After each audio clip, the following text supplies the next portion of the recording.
खुशी की बात है कि 9 अगस्त के दिन जब एक तरफ गांधी जी ने भारत छोड़ो का आह्वान किया था, क्विट इंडिया मूवमेंट को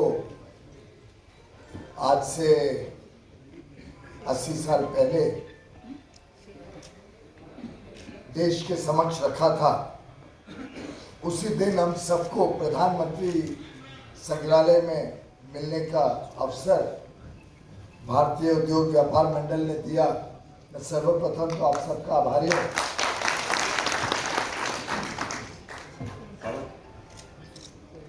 आत्मनिर्भर भारत अब सबकी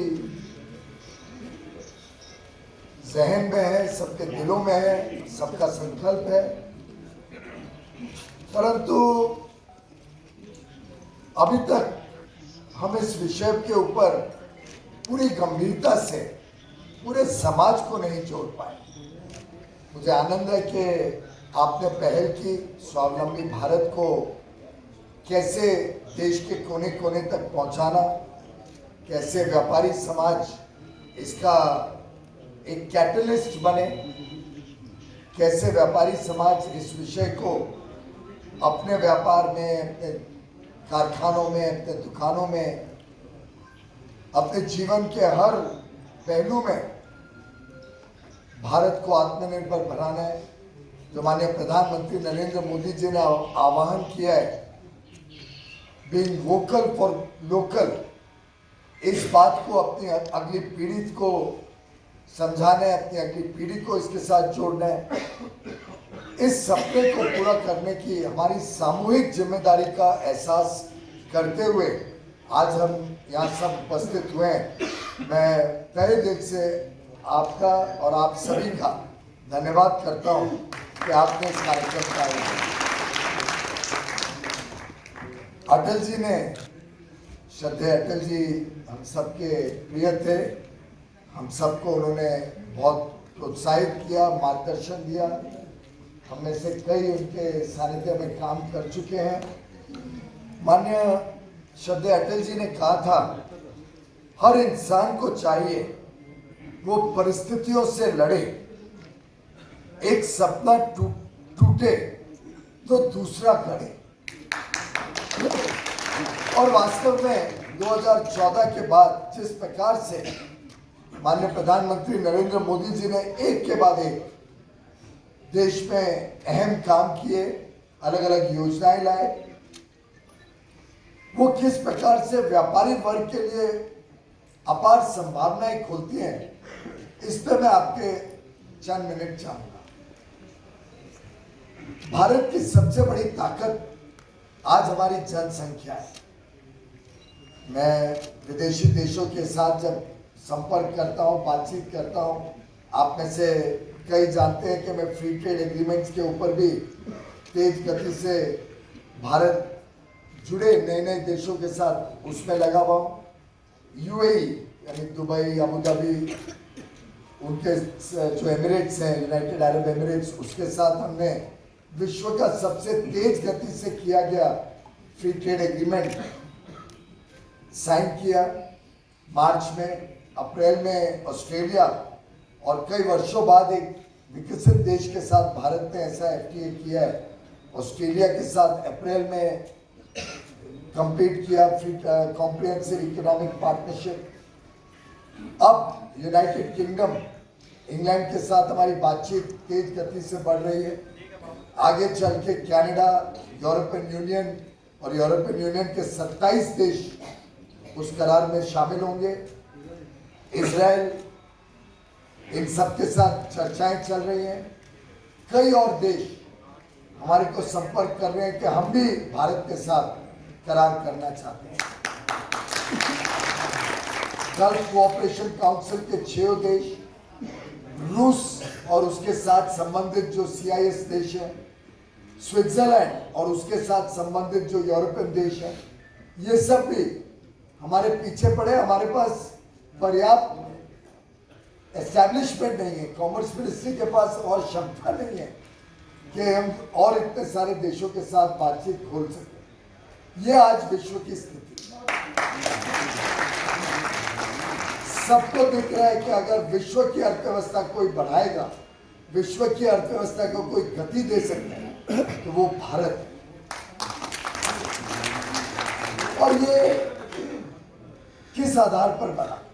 आखिर भारत की जनसंख्या पहले भी बहुत थी। 2014 में 130 करोड़ की जनसंख्या थी। तब क्यों ये सब देश रुचि नहीं दिखा रहे? इन देशों के नेताओं को भारत के ऊपर विश्वास नहीं है।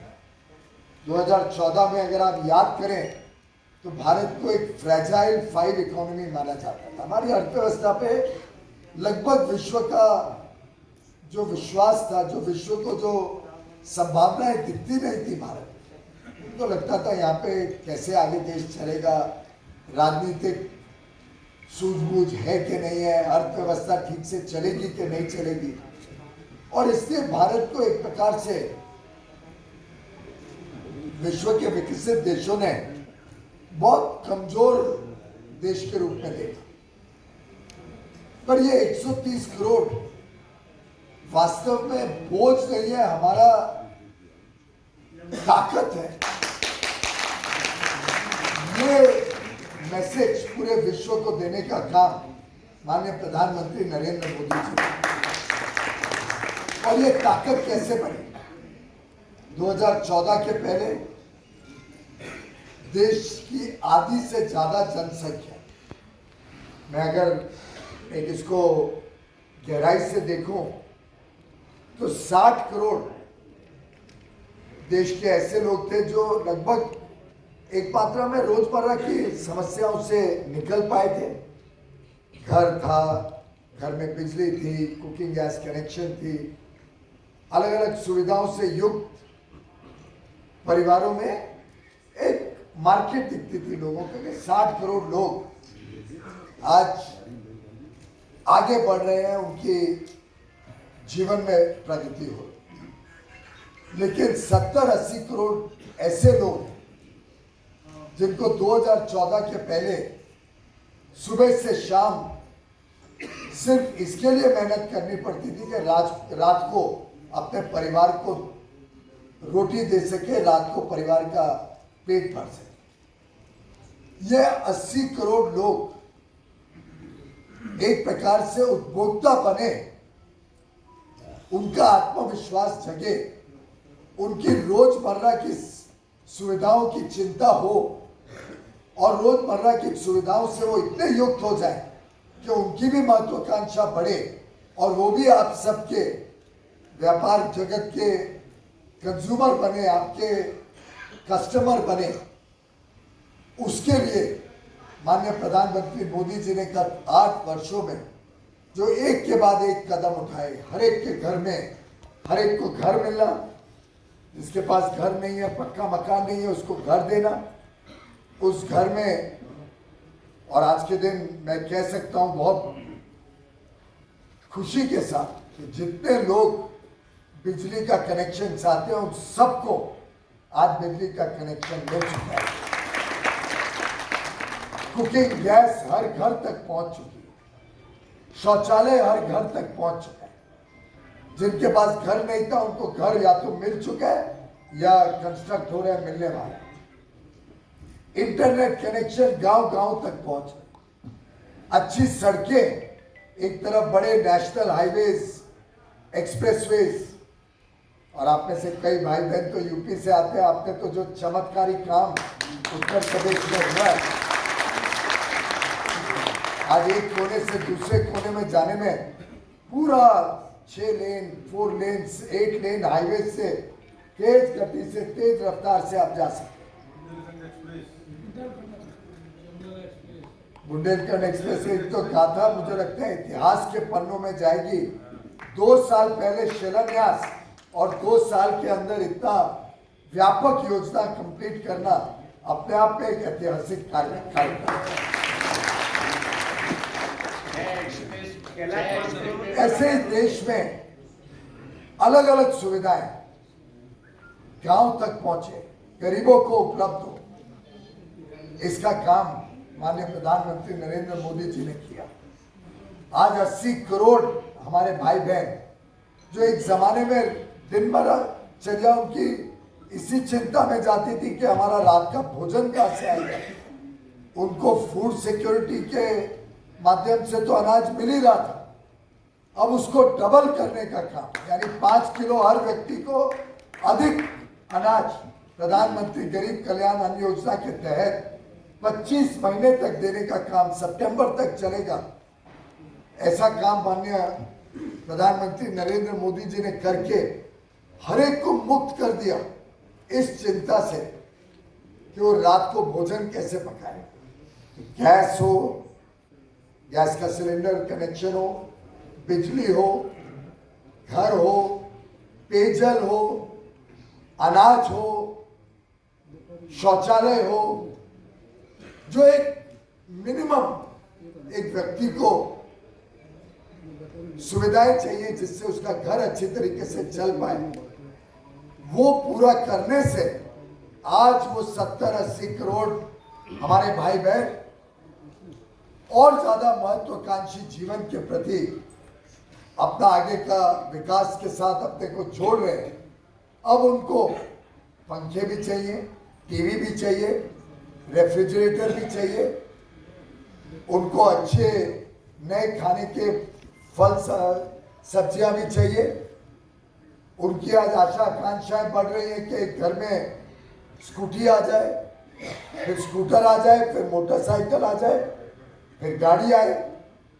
उनकी महत्वाकांक्षा बढ़ रही है कि हम और मेहनत करें और कमाई करें, जिससे हम कल एक स्टार्टअप खोल सके, हम भी कुछ चीज बना के बाजार में बेचने के लिए निकल सके, हमारी दुकान भी और अच्छी बने।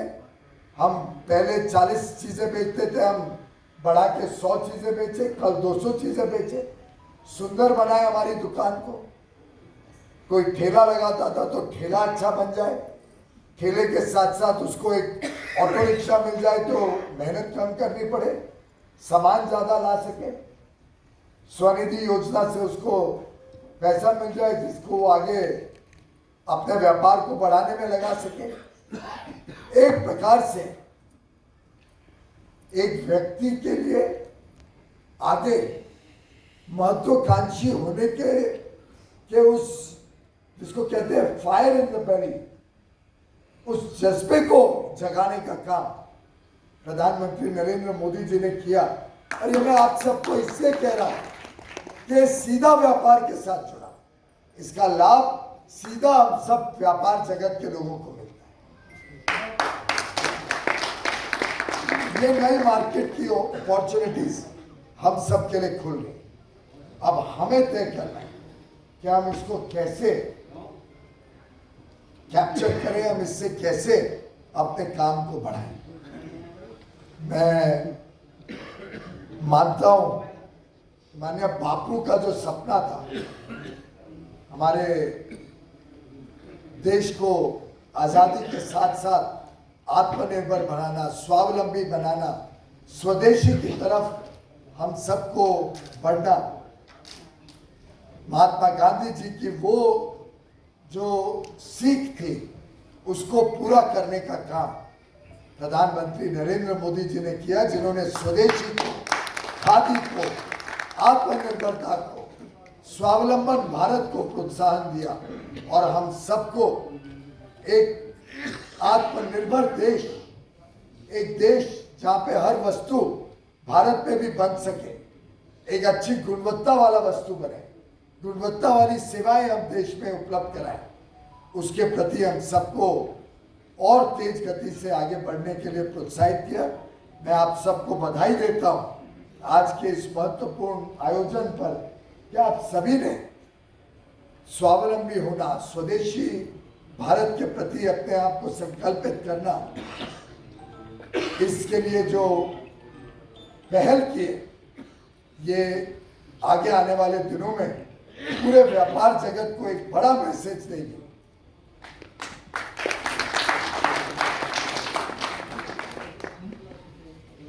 अब इस संदेश को आगे बढ़ाने के लिए हमने कुछ पहलुओं पर चिंता करनी पड़ेगी। अगर हमें सफल होना है, अगर हम चाहते हैं कि व्यापार जगत और तेज गति से बढ़े, रवि जी, आपने जो कहा उसके ऊपर तो मैं मंत्रालय से भी बात करूंगा, अलग जो विभाग इन चीज़ों को देखते हैं उसकी बात तो मैं जरूर करूंगा। ऑफ कोर्स मेरा आपसे एक चीज़ में थोड़ा अंतर विरोध है कि आप हमें गाइडेंस दीजिए कि आपको क्या क्या तकलीफें आती हैं जिससे हम उसको खत्म करें। ये एक बार मुझे बुला के ज्ञापन देने से नहीं होगा। आप रोजमर्रा में आपको कौन तंग कर रहा है, आपको कौन से सरकारी कानून से, चाहे राज्य का हो, चाहे लोकल इकाई का हो या केंद्र का हो, आपको कौन तंग कर रहा है, आपकी क्या तकलीफें आ रही है, ये आपने सुना होगा। माननीय प्रधानमंत्री जी बार बार कहते हैं, पिछली बार 15 अगस्त को भी कहा था और मेरा विश्वास है इस बार भी रिपोर्ट कार्ड आपको देंगे। हमने हजारों कानून खत्म करने की था, 25-27 हजार, अब तो शायद 30,000 जो कंप्लायंस बर्डन होता था, चाहे व्यापारी पे हो, चाहे उद्योग में हो, चाहे सामान्य नागरिक पे हो, उसको कम करने का, उसको कुछ मात्रा में खत्म करने का था। लेकिन अभी काम बहुत बाकी है और वो तभी हो पाएगा जब आप और हम मिल के इस काम को करें।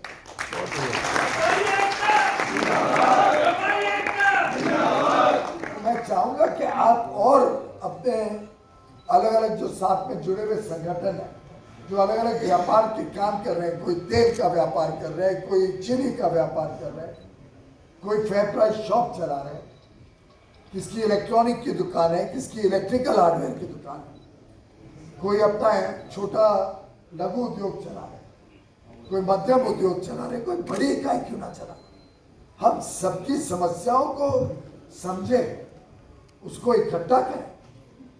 मैं तो समझता हूं हम कानून की जड़ में जाए और जड़ से ही समस्या को क्यों ना खत्म करें।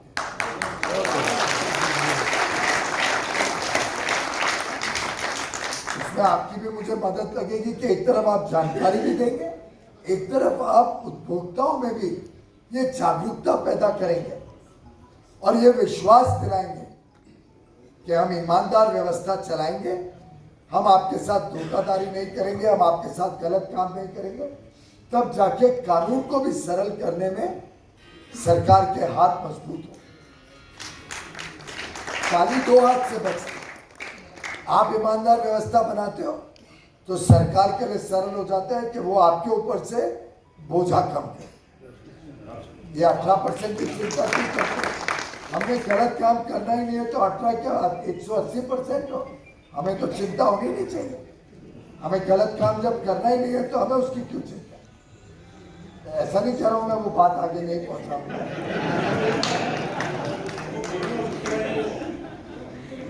हमारा जो मकसद है, मेरा जो मानना है, और ये मैंने कई फोरम पे कहा, कोई व्यापारी, कोई उद्योग का व्यक्ति वास्तव में गलत काम कभी करना नहीं चाहते, उसके दिल में ईमानदार व्यवस्था बसी। कई बार हमें परिस्थितियां तकलीफ देती है, आखिर कोई आके आपको तंग करे और आपको उसको रिश्वत देनी पड़े, वो तो अनअकाउंटेड पैसे से ही हो सकती है, बैंक से तो नहीं दे सकते। परंतु अगर आप रिश्वत देने से इनकार करते और हमारी जैसी संगठनाएं आपके साथ खड़ी रहे और मैं आपके साथ खड़े रहने के लिए पूरी तरीके, एक बार हमारा समाज, व्यापारी समाज तय कर कि हम किसी को रिश्वत देंगे नहीं, हम कोई गलत काम करेंगे, तो मैं आपको विश्वास दिलाता हूं कि पूरे देश की समस्याएं हम सॉल्व कर सकते हैं। हमारा व्यापार 10 गुना बढ़ सकता है अगर हम सब ने तय कर लिया कि उपभोक्ता की चिंता हमारी चिंता है, उपभोक्ता को सही सामान मिले, अच्छा सामान मिले, वो हम चिंता करेंगे। व्यापारी, उद्योग के लोग, सरकार हमारे साथ खड़ी है।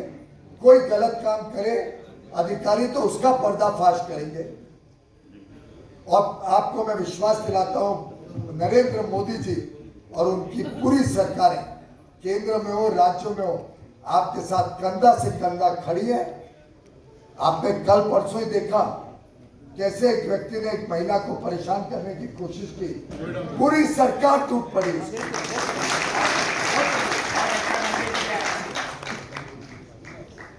क्योंकि आपने आवाज उठाई। जब आप आवाज उठाते हैं, अगर कोई आपको वेट्स एंड मेजर्स का अधिकारी तंग करता है, हमारा दामन साफ होना चाहिए। और फिर बोलो चाहे जो करना है करो, मेरे वेट्स ठीक है, मैं आपको 1 रुपए की रिश्वत दूंगा। ये हिम्मत से हमें खड़े रहकर बोला, बशर्ते हमारा दामन साफ। अगर हम सब ये तय कर लें कि हमारे वेट्स एंड मेजर्स कैलिब्रेटेड होंगे, पक्के होंगे, हमने कोई चुंबक नहीं लगाया, कोई बीच में खड्डा नहीं खोदा,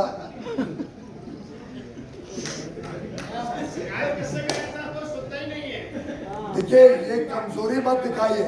अगर इस कमजोरी से व्यापारी समाज काम करने वाला है तो मुझे अगली बार बुलाना है। कौन सुनने को तैयार नहीं है? शिकायत करिए तो सही, हेल्पलाइन है, हेल्पलाइन पे आप बताइए आपने कभी फोन किया, आपने कभी शिकायत मेरे पास सीधा पत्र लिखी है? संस्थाएं क्या करे बना के?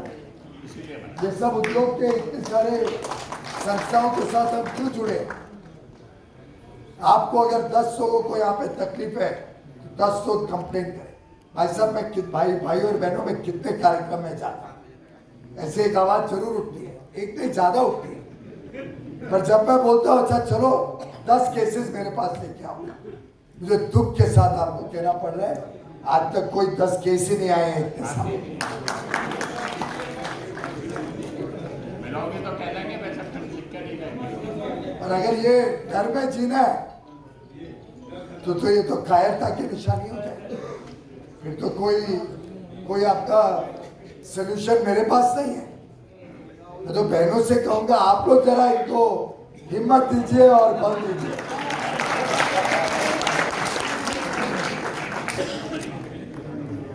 और मेरा एक आप सबसे रिक्वेस्ट है, मैंने अभी नेताओं को भी की है, अच्छी बातें बोलनी है कि कोई थोड़ा मेरे को, मैं जब जाता हूं तो मेरे दफ्तर के लोग, मेरी टीम बहुत नाराज होती है क्योंकि आपको लिख के दिया था, ये क्यों नहीं बोला?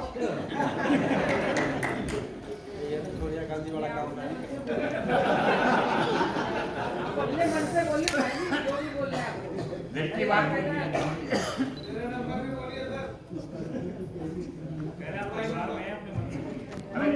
बहनों, हमारी एक कमी है जिसको अगर हम पूरा कर लें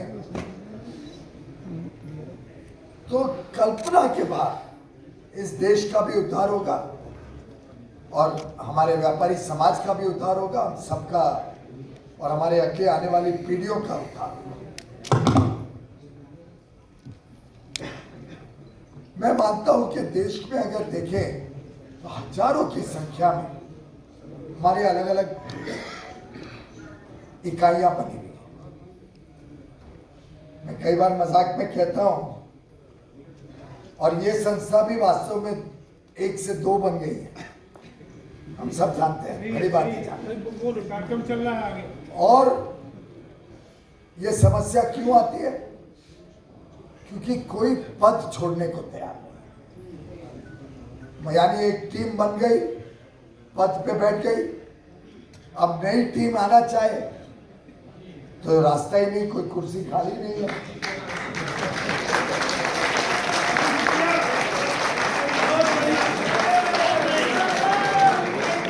इसका रास्ता क्या है?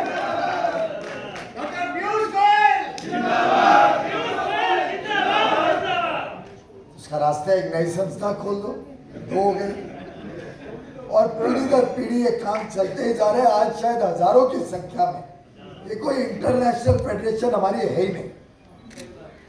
इंटरनेशनल छोड़ो, दिल्ली के अभी हम व्यापारी समाजों को और व्यापारी संगठनों को आज तक नहीं जोड़ पाए। अगर हम सबसे पहले हम ये निर्णय लें कि युवा पीढ़ी को आगे करें, महिलाओं को आगे करें, बड़ा बड़ा कठोर बात है भाई साहब, बुरा मत मानिएगा। हम जितनी संस्थाएं हैं हमारे समाज की, हमारे व्यापारी समाज की, और उसमें महिलाओं की भी समाज की संस्थाएं होंगी, उसमें भी पूरा परिवर्तन की आवश्यकता है। आवश्यकता इससे नहीं है कि आप कोई गलत काम कर रहे हो, आवश्यकता इससे है कि कई बार फ्रेश ब्लड आता है ना, नए लोग जुड़ते हैं तो नए आइडिया से क्या युवा पीढ़ी आएगी, प्रोत्साहित हो,